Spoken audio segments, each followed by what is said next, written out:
Welcome to the Maasto Fitness podcast. Today in episode 27, we are going to talk about watch selection. I get a lot of questions about what fitness watch should I have? What smartwatch should I have? Why do I want this one or that one? What heart rate monitor should I get? So I'm going to go over some of the popular brands, the advantages, the disadvantages, and what they have for features that you may want or need or don't need, and so on. So this is a quick hit podcast where we keep them short and to the point, focusing on the things you can do off the bike to race faster and safer. At Maasto Fitness, we work remotely with racers in the real world. Many have a life full of commitments and don't have a lot of time to train, or ride on the bike. We provide training off the bike, so days on the bike, whether riding or racing, are faster and safer. Now, we are going to go deeper into watches today, like I said. It's something a lot of racers ask us in monthly call when I have one-on-one call with racers. I get messages on Instagram, Facebook, and I get comments about watches. So I feel like it's a good thing that I can kind of dive a little deeper into talk about the different watches and then ultimately what I suggest and why. So first, we'll start right with the basics. Two main types of watches to choose from when you're able to track data. So like connect sensors to it, like a heart rate sensor, able to see GPS tracks, then upload it to a platform to be able to see it. There's two types of watches mainly. There's fitness watches and smart watches. So a fitness watch, I would say, for example, would be like a Garmin or a Polar watch. I would say those are really good for fitness and they're okay for smart. So like they do a really good job tracking with sensors, being able to get the data we need when we're training off the bike or racing. What they don't do great are smart things, like they don't all have tap and pay on them. They can't necessarily reply to emails, make phone calls, reply to text, all that stuff. They can do some of the basics, but they're not really good at that. They're good on the fitness end. Now, smartwatches, like an Apple Watch, for example, really good at doing a lot of different things outside of the fitness world for you. Now, in terms of doing things in the fitness world, they're definitely getting a lot better. The new Apple Watch Ultra is pretty good, but I would still say it's not as good as a Garmin. And one great advantage I have is I work with a couple athletes who have Apple Watch Ultras and Garmin devices, and the data definitely looks different between the two when we're uploading, and I still think the Garmin is on top. Now, with that, if you need a watch that can kind of do it all, smartwatch might be a little better for you. If you're really focused on the fitness side, I would say definitely get a fitness watch. And now, next, watch placement when you're riding. This is something that I get a lot of questions about, where to put it, what should I do? Should I have it on my handlebar? Should I have it on my wrist? And I'll say that just ultimately comes down to personal preference. And I'll go into a little why it can be mounted anywhere when you're on your bike later. But I will say, like for me, I wear a watch 24/7. The only time my watch is not on is when it's being charged. So for me, having it on my wrist when I'm training, racing, it makes no difference to me. It's something I'm with 24/7. If you're not a person who wears a watch 24/7, maybe it's better to have it on your handlebars. I know I've heard other people say it limits their wrist mobility or ability to move their wrist. That's something I've never noticed, but ultimately, I've been racing dirt bikes for quite a while, been a mountain bike and road cyclist like most of my adult life. Always have a watch on. I literally never notice it. If it bugs you, probably definitely move it to the handlebars, but I see no problem with it having it on your wrist if you've got it on your wrist all the other times as well. It's kind of like don't change anything that you don't already normally do. So for me, the watch is on my wrist every day. Why wouldn't it be on my wrist when I'm riding? But you just need to make sure it's in the right spot for you. Now, we'll go into some of the popular brands. First, we'll start with the fitness brands. So the biggest brands are Garmin, and that's Garmin by a long shot. They control most of the fitness wearable market, and then Polar, and then Suunto and Wahoo. So it's mostly Garmin. Like probably, if I were to make a guess here, I think I saw something a couple of years ago that it was like over 90% Garmin. Then you've got Polar, and then you've got Suunto and Wahoo. So these are all fitness watches. Um, I personally am a Garmin user. I've always been a Garmin user. I got to try test other devices, wear other devices for sessions, stuff like that. I've always just liked Garmin. I feel like good, reliable technology. pretty good interface, easy to use, not too much messing around.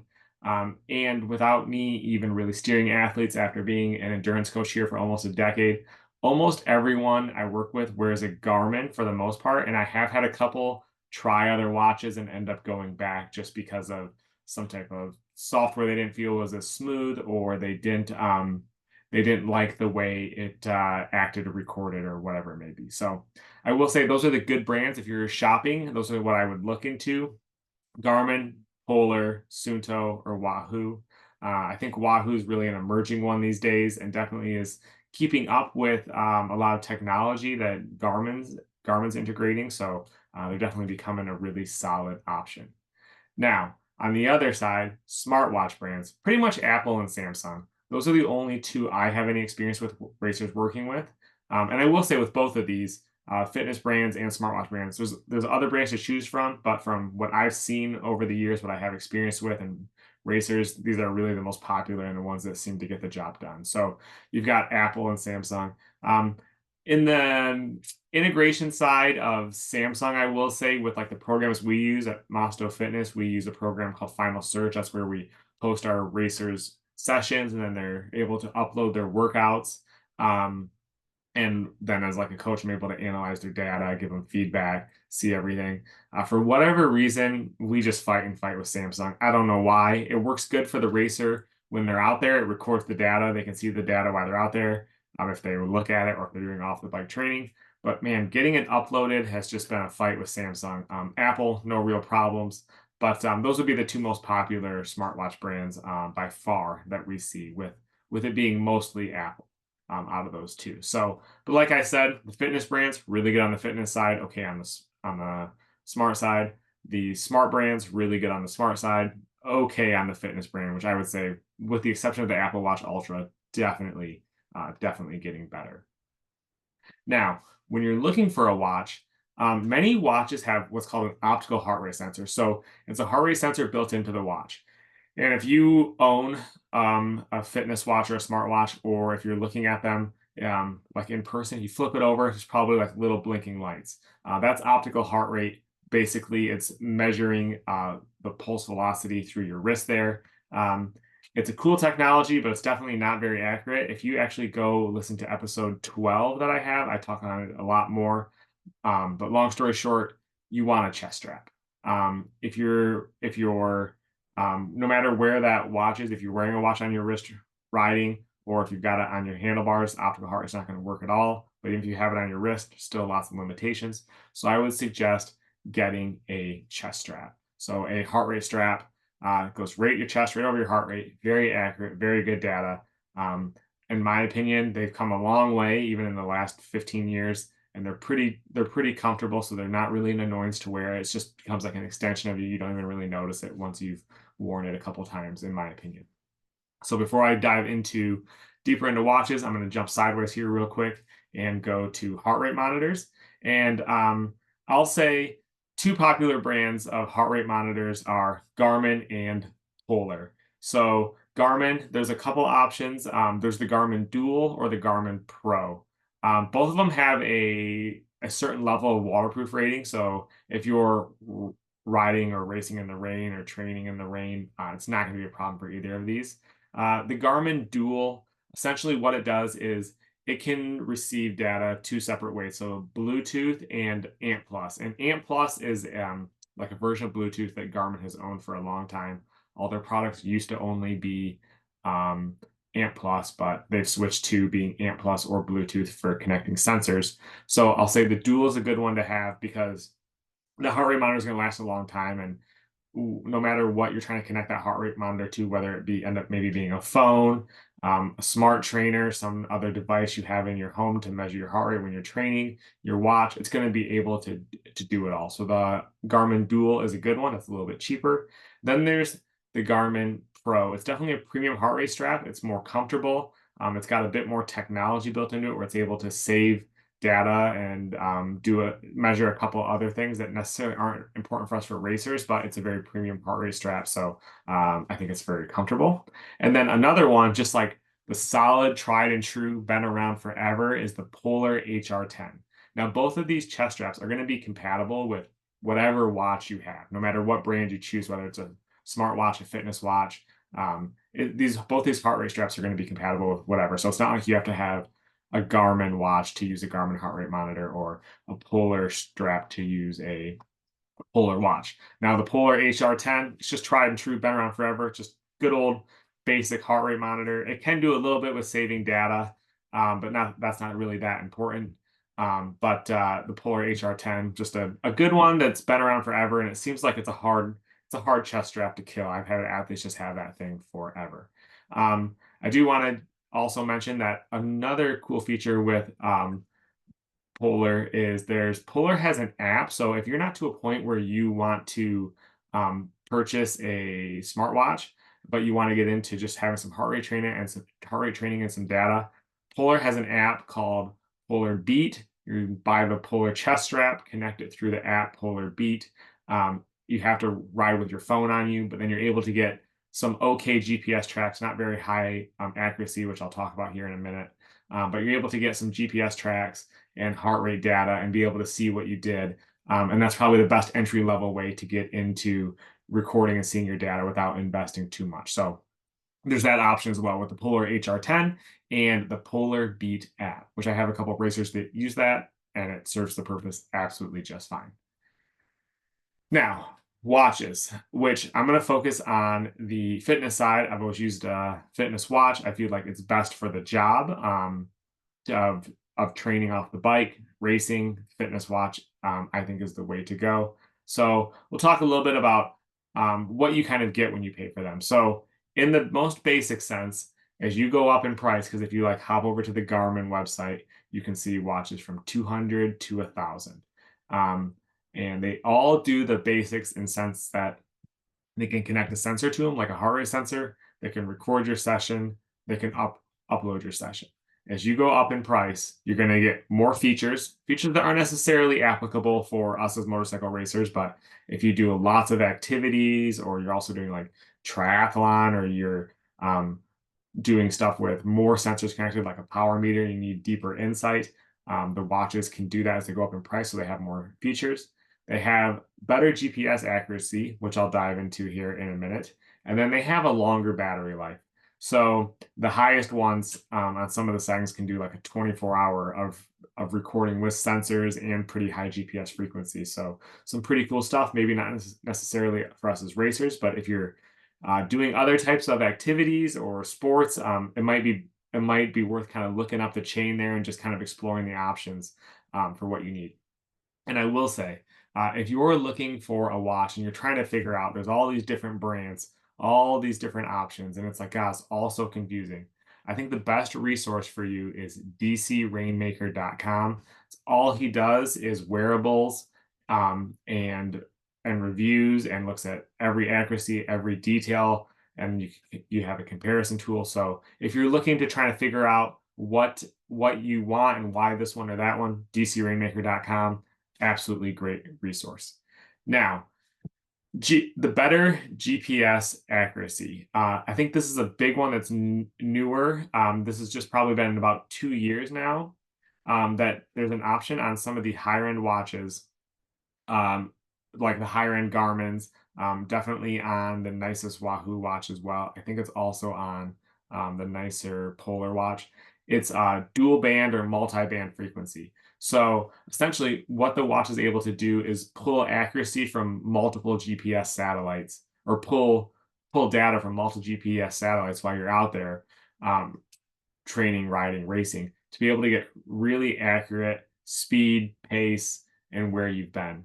Now, I think for us as racers, this might be important to someone who's absolutely trying to find the fastest way across the motocross track. Because with dual band, I think it's accurate down to 6 feet, which is pretty amazing for what it is. So if you're going practicing at a track, or you've got a couple practice laps and you really want to try to figure out the absolute best way around the track, riding with something with dual band is going to help get you there, because you're going to be able to really compare lap times from the outside line to inside line, coming across, hitting this section versus that section. Really accuracy. For me, as an off-road racer, the one nice thing about dual band is the sections look a lot better when I'm looking at my race and kind of seeing what happened and where I was going fast and not. When you're riding in the deep woods, Dual band is still not perfect, but it does a better job. And when I like ride with single band, sometimes looking at the GPS tracks, it's just like all of a sudden I'm curving, going back and forth, and it just kind of show like a straight shot that makes no sense because it just was not able to get good accuracy. With dual band, you kind of lose that those random jumps, and you're able to get a much better accuracy. So if really accurate speed, pace, seeing exactly where you were on the track and what was the best, dual band, I think is the way to go. With that, those are on the more premium watches. So, like for Garmin, it'd be the Epix Gen 2, the Phoenix 7, which are, those are both the newest version. And then in the Garmin Forerunner series, you're looking at the we're looking at the 255, 265, 955, and 965. So definitely some advantages to that dual band if really seeing exactly where you were is important to you. Gonna kind of pay a premium for it. I think in the next couple of years we'll start to see that technology kind of trickle down and a lot of the watches be dual band. But right now, it's only available on the higher end ones. It does suck a little bit more battery life, but for pretty much anything we're doing, unless you're doing a 24-hour race, you're going to be absolutely fine. You're not going to run out of juice or lose your data. So when you're looking at a watch, and like I said, I'm personally a Garmin guy, so I'm going to suggest Garmin. Like I kind of like I got the Polar heart rate and the Garmin heart rate monitors, both really good. But I think on the wearable side, I've always been a Garmin guy. Lots of athletes with Garmin's. We seem to deal with less issues. Things seem to be more streamlined. I mean, um, everything has technology, always has issues. I mean, it's just kind of part of how it goes. But I feel like we deal with it the least with Garmin, which is a big thing for me. I just do not like screwing with stuff at all. It just works almost all the time. So for me personally, I use the Garmin Forerunner 955.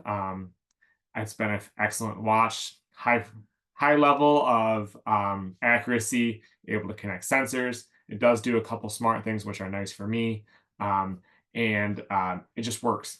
It's last. I wear it 24/7. It doesn't matter if I'm working on my bike, if I'm training, if I'm training off the bike, if I'm racing. I wear the watch 24/7.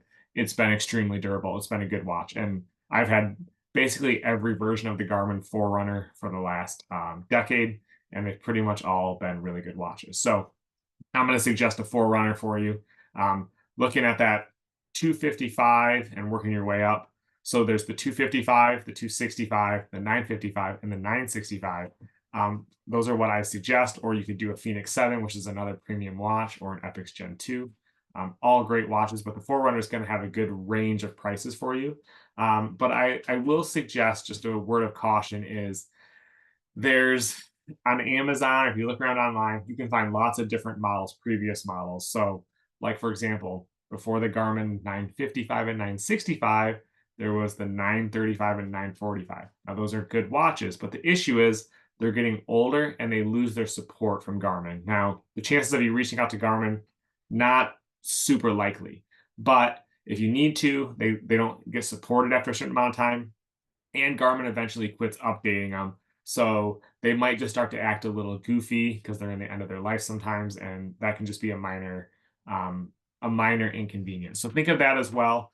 Look at kind of current models versus past models and how long they're supported, because I don't want you end up spending a lot of time screwing around with your watch because you got something that was a little bit older. Now, I will say, like those older models, when the numbers that aren't the numbers I just suggested, they're good watches and they'll probably last a good time. But at some point, there's just going to be some type of issue. It happened to me with a 735 a couple of years ago where it just didn't do updates anymore. And it just wasn't as smooth running of a watch as it was before. So keep that in mind when you're looking at watches. And like I said, DC Rainmaker, absolute best resource for you. When you're looking at these watches I've suggested or doing your own research on another brand, head over there and you'll get some, I feel like, really good, non-biased feedback from a guy that's been doing it forever. So there we have it.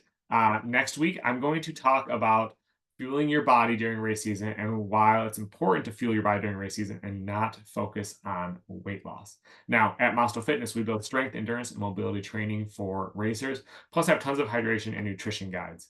If you want to give it a try, send me a message on Instagram and I'll hook you up with a free week of our single jump training program. See you guys next week.